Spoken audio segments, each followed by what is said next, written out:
Looking at the condition of today's air, the carbon dioxide concentration had increased over 50% ever since the pre-industrial revolution.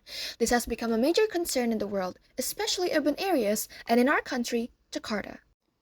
Knowing the harm that can be caused by an excessive amount of greenhouse effect in the air that are too high for natural processes to remove, our team tries to help the removal by our design of ArtDeCO2.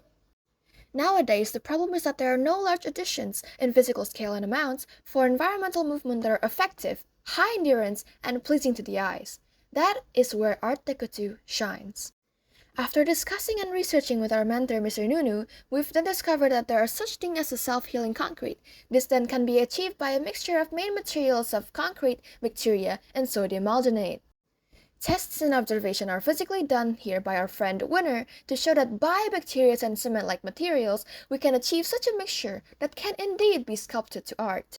We took the idea of coral reefs, which also have the ability to regenerate when wounds happen, and then trees, since they stood tall aesthetically in large quantities whilst reducing the amount of CO2 there is on land.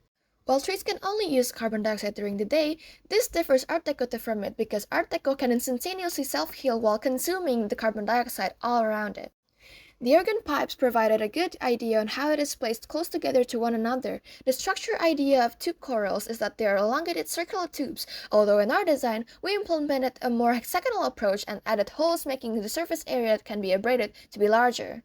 But how does it work? On being a decorative structure in public, ArtDeCO will deteriorate over time due to winds, accidental bumps, touches, and all that causes abrasion. When our design is broken or chipped, the bacteria within will use the carbon in the air to form a reaction, namely biomineralization. Concrete will then be formed over time, hence healing the damaged area with limitations. This, placed in large quantities around densely carbonated air, such as those in urban areas, will definitely help reduce the greenhouse effect.